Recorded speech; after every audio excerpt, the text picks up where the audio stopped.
Good afternoon and welcome to November's Green Room. Thank you for making this green room part of your day. And I also want to thank you for saying yes to you. So today's webinar is about being thankful. Yes, we're a little bit late. I'm sorry about that. I was a little tied up in Breckenridge last week, so hopefully this isn't too late. I think it's actually maybe even more timely though, because we put a lot of emphasis on being grateful over Thanksgiving, and then sometimes we sort of forget, especially when our wallet seems to feel a little bit lighter as we continue to spend money over the holiday period. So today, I want to give you some more thoughts and ideas as they relate to gratitude. Not just ideas for you personally, but ideas that will help you to be able to infuse more gratitude into your workplace, into your daily operation, and then in turn improve, enhance your overall guest experience so that this feeling of gratitude becomes something that is more of a way. It's more of a thing that becomes part of your culture. So let's start with a couple of pieces. First of all, you know me. Good afternoon. Erica Cayley here from Guest Service Solutions. You know that part of my role as a guest service and hospitality consultant is helping many of you to design service standards. And if you don't know that by now, you know that in just about every point of service, we're automatically building in a extension of gratitude.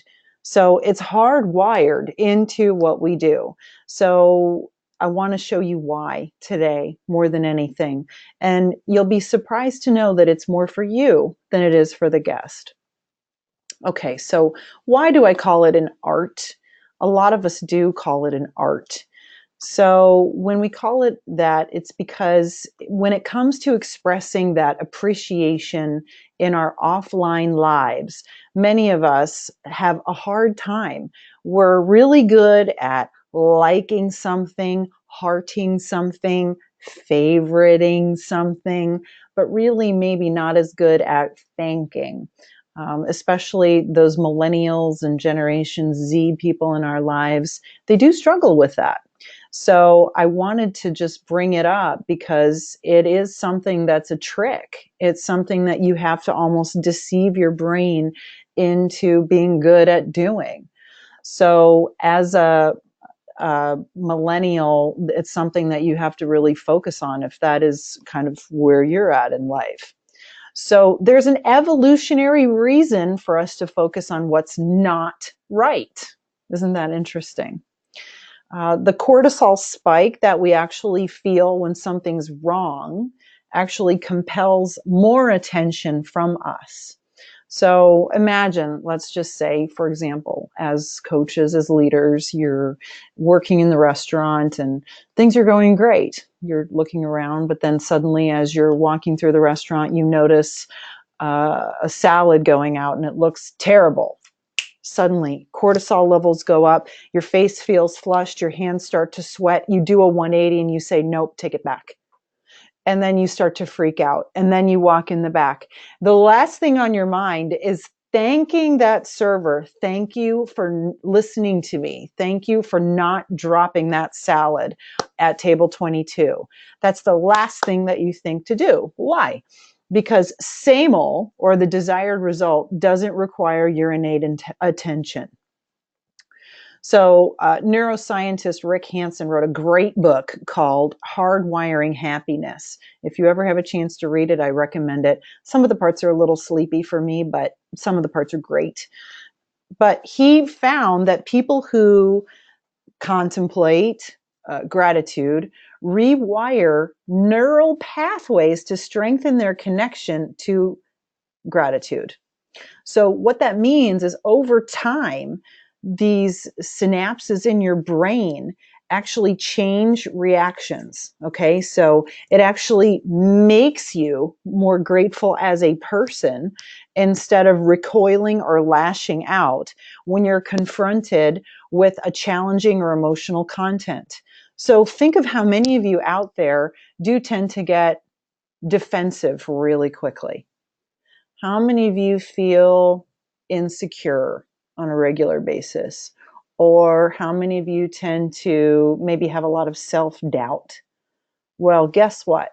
If you practice gratitude or being grateful on a more regular basis, those things tend to change or diminish over time. So, pretty fascinating stuff. All right, here are some of the benefits, and I'm going to lay a little bit more of the science on you here with this as well. So benefits: improved emotional health, physical health, strengthens communities, improves relationships, greater progress toward personal goals. It makes you more alert, enthusiastic, determined, attentive, energetic. Really? Yeah, really. So this is substantiated over 8 years of research by a guy named Robert Emmons, a doctor at UC Davis. He found that all of these improvements are true. And so he found that doing things like keeping a gratitude journal for some of them, it actually created a stronger desire to exercise in some people. It increased strides in progressing toward personal goals over a 2-month period. So it's kind of interesting. Here's the gap, or here's the real deal, or the reason why this works. Triggers, okay, like the salad or the staff member that seems apathetic, they don't disappear. Or the thing that really annoys you, the guy that never cares about the condition of the bathroom as much as you do, those don't magically disappear.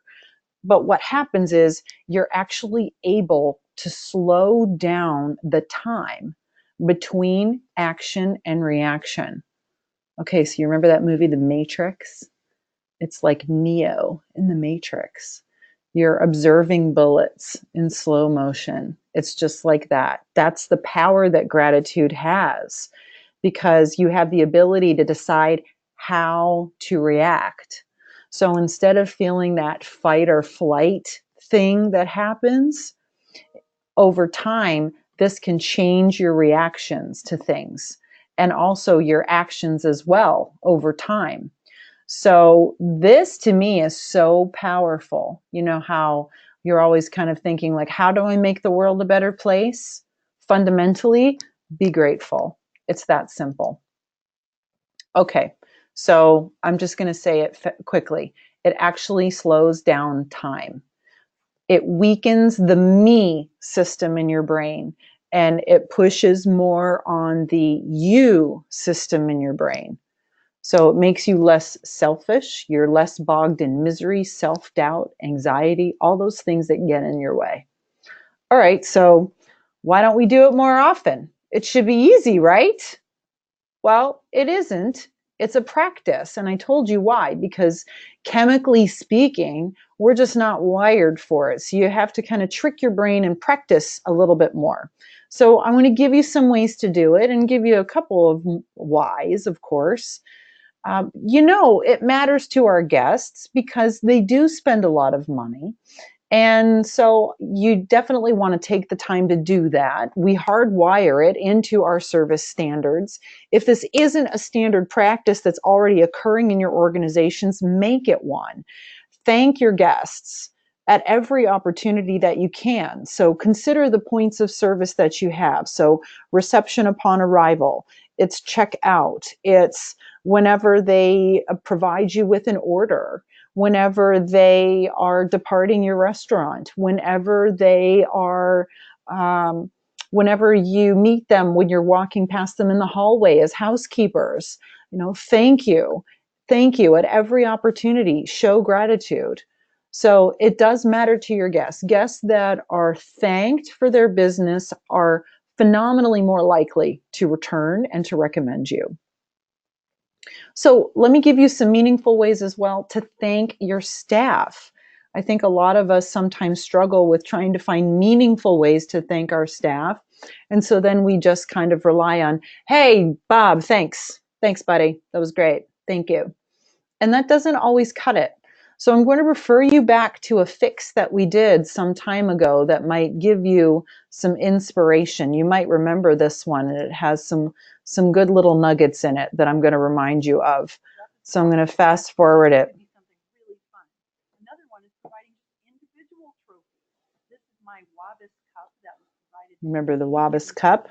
By Rob Dollars of Breckenridge Grand Vacations, and I cherish this. It's the Wabbis cup.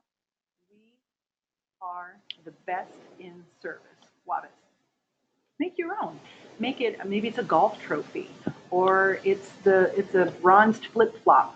Something. It could be silly. Another idea is plaques. Any kind of plaque is recognition. Here's mine from a award that I received for being Employee Partner of the Year from Visit Pittsburgh a few years ago. I still look at this every single day. Here's a fun one that you could incorporate into any staff meeting, team meeting, pre-shift meeting, and it could be guess the baby. So everyone brings in a picture and you have to guess who that baby is. Why? Because everybody is somebody's baby, which means that they deserve the recognition that somebody else loved them enough, right? So this could be a fun way to incorporate into any sort of a meeting that gives recognition. Bring a special item, something memorable to a pre-shift meeting, and it could be about a place that is important to you, or something that reminds you of why you love the place that you work. It's a fantastic way to recognize passion in people. Another thing that I do quite often is I provide thank you notes. They don't have to be grand, they just have to be done. A short thank you note that's handwritten is a fantastic way. I find these posted in people's offices, cubicles. They have them taped to their note pages that they use to take orders. They have these in the back room. So ones that I've written years ago, I still see in places. So I just wanted to remind you of these clips and these fix videos that are coming to you every single week have great little nuggets and reminders in them for you. Fantastic ways to say thank you in meaningful ways, not just in, hey, thanks, buddy, but in fun ways, in energetic ways. And if you have ways that you say thank you, I want to hear about them. So text chat to me. You know, we have this great platform with GoToMeeting. So if you're out there and you have some way that you say thank you to your staff, use that chat function here and send something cool to us so that we know different ways that you're all doing it out there. I'd love to hear it. So the other thing that I wanted to throw your way today are ways to create gratitude daily. And I'm sure that you've probably heard ways that people do create gratitude in their lives. This is something conscious. It is an effort that you actually have to make. So what I like to encourage people to do is start small. Think of something that you aren't doing that you could do. I'm going to give you 8 ways today. Pick one. I started with one and then I built and built and built. And it really is amazing how life slows down for me. And believe me, my life is fast. It's very, very fast. But if I'm aware of, I'm looking for ways to be thankful today, it slows down in a big way. And boy, if you're slowing things down, imagine how much everybody else will slow things down.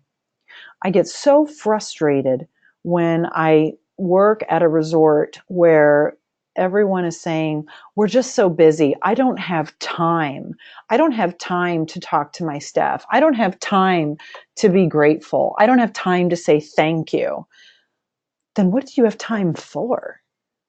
So if you don't have time for this, you don't have time for anything. So let me give you these 8 ways, and I'll tell you, this is going to change your life.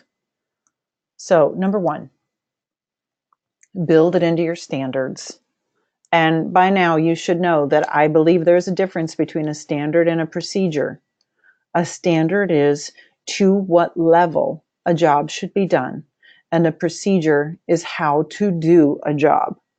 So if you need more clarity in that particular arena, let me know. I am more than happy to help you in creating more service standards for every point of service in your operation.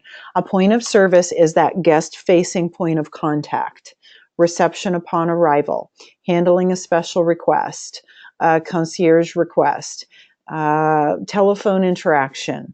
It could be those are just 4 examples right there. Okay. Build it into your standards. Thank you for calling us today. Thank you for allowing me to make the dining reservation for you. Thank you for stopping by the front desk. Thank you for joining us for dinner tonight. It was such an honor to meet all of you. Thank you. Say thank you for something, not just thank you. That's the worst, when you're walking out of a restaurant and the hostess goes, thanks, bye. That's annoying. Thanks for what? You have to have a thank you for, or it doesn't have any meaning for you. So give it meaning, or it doesn't have meaning. So that's a fantastic way. Number 3, practice not gossiping, judging, or complaining. So if you catch yourself wanting to gossip or judge or complain, let's say about a guest, for example, oh, that guest was so demanding. Instead, change the conversation to, I was so happy that we were able to accommodate the requests that guest had today. Wow, that guest had so many requests, and I feel so lucky and grateful that we were able to handle every single one of them easily. What are you grateful for about that situation? How lucky are we that we work somewhere where we can handle that? So think of what you're grateful for in that situation. Number 4, write down one thing that you appreciate about yourself. Just take a minute now. What's one thing that you appreciate about yourself? Can you think of it? I think for some of you, it's very easy. And for some of you, you're probably sitting there going, I don't know. I mean, I don't know. And that's the exercise. Write down one thing. Just think about it. If you don't appreciate you, how do you expect anybody else to appreciate you? So if you want to create gratitude, start with you. It spreads. Number 5, actually write. Handwrite a thank you note to someone else. A partner, coworker, friend, grocery store clerk, relative. Write it to your dog. I don't care. Write it. This is one that I just got recently from a friend of mine. I attended her grandmother's funeral. I literally stopped in for a sum total of 15 minutes. And she took the time to handwrite me a thank you note. And it was so thoughtful and well written. I will cherish this note probably for the rest of my life. And anytime I'm having a rough day, I will probably pull this out and read it. Why? Because Sarah has a way of building people up and truly showing from her heart how grateful she is. And she took the time that so many people don't choose to take. So if you think it doesn't matter to people, it really does. And this coming from a red communicator, right? So it matters. If you want to create gratitude, give gratitude with something small like that. Okay, here are a few others. When you're eating, just look at the meal before you eat it and consider what was required for that meal to actually become available to you. Think about it. Excuse me. Think about it. What is involved to have a cheeseburger and French fries actually sitting in front of you?